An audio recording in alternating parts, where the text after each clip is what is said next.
Breaking information coming into the newsroom here at 5 o'clock. Louisville Metro Police giving us details about a man who was found shot to death inside a home near South 10th Street. It's our top story tonight at 5. Hello, everybody. I'm Doug Proffitt. And I'm Connie Leonard. LMPD says they found a man shot to death inside a home on the edge of downtown Louisville just over 2 hours ago.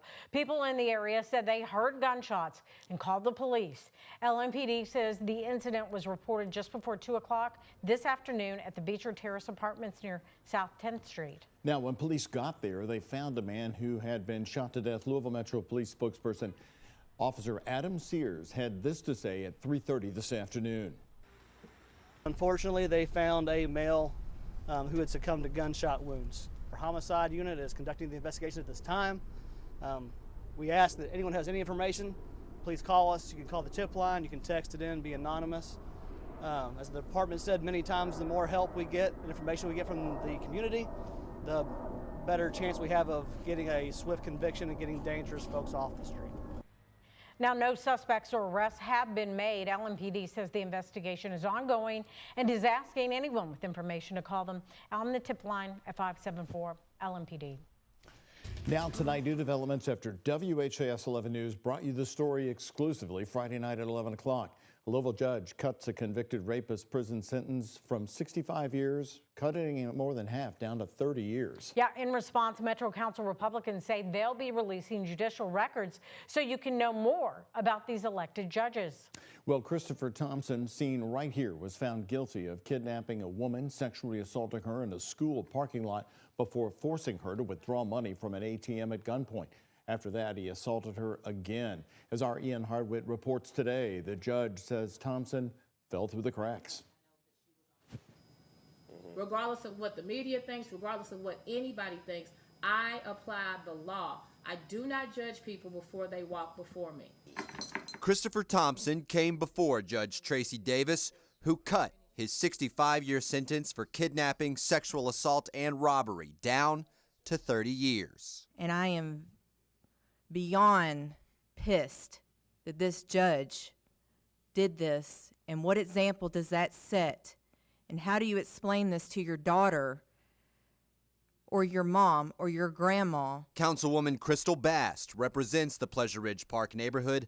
That's where Thompson kidnapped a woman, then raped and robbed her at gunpoint. Louisville Metro Police released these photos of Thompson in a ski mask at the time in July 2023. In light of the lighter sentence, we have asked for judicial transparency. Metro Council Republican leader Anthony Piagentini says he'll publish a record of Jefferson County judges' decisions on a website. This is going to be a lot of essentially manual work by this caucus, where we're going to be asking questions of the clerk of the court, get the data, and then get it out to the voters. Davis, elected to her seat on the bench, had the authority to cut down the sentence. 65 years is an extremely long amount of time. I'll take it. Unfortunately, he fell through the cracks. The judge said Thompson never had mental health or anger management treatment. I truly hope that you get what you need while incarcerated. At his sentencing, Thompson says he didn't commit the crime. However, LMPD connected him to it with DNA evidence. He's being held here at the Louisville Metro Department of Corrections, where he's been charged with choking an officer. That was before his sentencing. Reporting for WHAS 11 News, I'm Ian Hardwitt, on your side. With contempt of court for vulgar comments made to the judge and prosecutor. For that, he was given about 4.5 years of extra prison time. He won't be released from prison until he's more than 50 years old. Well, so today was a big day. I guess you could call it a historic day, since it seemed like the snow lasted so long after 2.5 weeks. The warmest day we've had. Yeah, it did seem like a long time. 2.5 weeks. So nice. Can you believe it? It feels so warm. Yeah. It's sunny, upper 40s. This is close to our average for this time of year, but it makes a huge difference with our snowpack that's been around for 2.5 weeks now. Temperatures today running 15 to 20 degrees warmer than this time yesterday. Even a bigger jump in eastern Kentucky. Jackson is running 30 degrees warmer than this time yesterday. A live look outside. We have had a lot of sunshine today. It does look like some high clouds are filtering in from the north. This is our Hughes and Coleman U of L health camera. Temperatures right now sitting at 47 in Louisville, 53 in Shepherdsville, 55 in Litchfield, 56 in Munfordville, 46 up in Paoli. Next, HG satellite and radar, all is dry, just tracking, as I mentioned, those additional high clouds that are filtering in from the north and northwest. So expect a pretty quiet evening. Temperatures will drop pretty quickly once that sun does set. As long as we have clearing skies, temperatures will dip down into the 30s. That's before temperatures level out early tomorrow morning and then start to rise thanks to a southerly or southwesterly wind. So we could have some fog around tomorrow morning. Otherwise, it's going to be the warmest day of the week. Highs in the 60s for some of us. We'll talk much more about that and the spotty rain chance we have tomorrow evening. That's coming up in our extended forecast. Thank you, Mallory. Well, you just heard it from our weather team. Today is the warmest day that we felt in 2.5 weeks. It means the great melt is underway. All the snow is leaving us finally. WHAS11's Alexandra Goldberg and photojournalist Jessica Farley talking with MSD today about how they are preparing to deal with all the extra storm water. Lingering snow will inevitably turn into snow melt. I'm hoping for a less eventful flood season. I think everyone is. And MSD crews are closely watching river levels. 4 and 10-day projections from the National Oceanic and Atmospheric Administration, or NOAA. We watch that to see how high, how fast, how slow, whatever that the river level is going to go up, and we base our actions on those levels.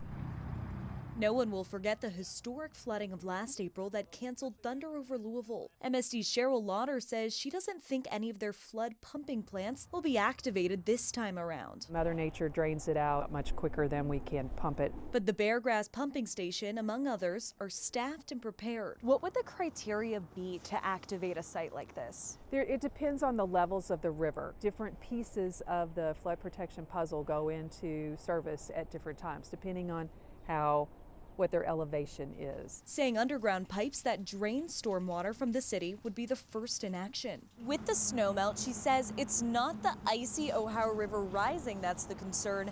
The focus is on keeping the catch basins clear of debris. If it's clogged up, then as the water melts, it can't get into there and drain away. Lauder says water ponding in a street is a sign trash or ice is clogging a drain. She says call MSD for help. So we can keep that water flowing and get it out of the city as quickly as possible. She says this snow melt event will have minimal impacts. Thankful and hopeful for a lighter flood season as she reflects on 2025. That was a big stressor on our system to have those back-to-back floods with February and April. Now she says all 27 miles of Louisville's high-caliber flood protection system is repaired and ready to tackle any snow melt coming our way in 2026. In Louisville, Alexandra Goldberg, WHAS 11 on your side. And MSD doesn't anticipate any roadway closures with this snow melt event. By the way, if you need to call MSD to clear out a catch basin, the number is on your screen, and it is also 502-540-6000. Well, all residents are moved out of Dusker Manor. Louisville Mayor Craig Greenberg and the Metro Housing Authority made that announcement today, saying the complex will be renamed May Street Village. This is in honor of civil rights leader and Kentucky Representative May Street Kidd, the first African-American woman to serve in the Kentucky State Legislature. Part of this complex will include the Miller, which is a mixed income housing primarily for seniors. The Miller will be located across the street formerly that's the First Link grocery site, you may remember. The location is to make sure that older residents can actually be close to their families. They need a safe, quality place to live, and everyone deserves a quality place to live. It's not just a box that you live in, but it's your home. And so this will include a fitness center, business center, community room with kitchenette, walking path around the courtyard, other shared spaces. The vacancy of Dusker Manor has been a long time coming. Back in 2024, LMHA said it planned to relocate all of its residents out of the complex so it could rebuild, and this came after years of residents complaining about poor living conditions like bug infestations, mold, and violence. New tonight, take a look at this video from Michael Ferris, a grassroots Kentucky candidate for U.S. Senate. Representative Congressman Thomas Massey was on stage speaking at the Oldham County Republican Party's Lincoln Day dinner Friday night while Massey was defending his role as a congressman. Kentucky Speaker of the House, David Osborne of Prospect, takes his mic away, abruptly ending the speech. Massey finishes saying, "I work for you," before walking off the stage. Oldham County's Republican Party issuing a statement on Facebook after the incident saying the mic grab was about Massey going over his allotted speaking time he went over about just 5 minutes. They said in part, every candidate for office was held to the same standard. No one was given any preferential treatment regardless of political alignments. We owe it to our organizers and our supporters to run an efficient event that respects their time and lets them hear from all the candidates. We talked with Massey about the incident. They had given the Senate candidates 8 minutes, and right before I got up, they reminded me that I only had 5 minutes, but I asked for a little extra time to defend my wife, who had been attacked by Donald Trump on social media. There is some disdain, I think, from the Speaker Osborne toward me. It's not reciprocal. I'm not upset with him. Osborne and his office have not yet commented about the incident. Massey is in the middle of a high-profile re-election campaign in Kentucky's 4th congressional district, where he has served since 2012. Well, as speculation grows that he's gearing up for a 2028 presidential run, Governor Andy Beshear was on The View this morning, and host Whoopi Goldberg asked him why he believes that he's a well-liked Democrat in a typically red state. And his answer, he speaks like a normal person because he's speaking to normal people. Well, every ICE agent should be withdrawn from every city and every community that they're in.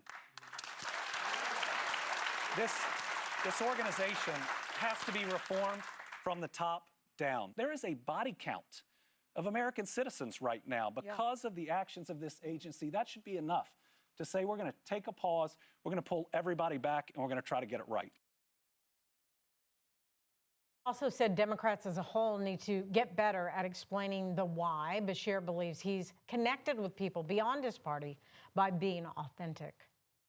The cause of death for actress Catherine O'Hara has now been confirmed late today. According to the Los Angeles County Medical Examiner, O'Hara died from a pulmonary embolism, which is when a blood clot blocks and stops blood flow to an artery in the lung, with rectal cancer listed as the underlying cause.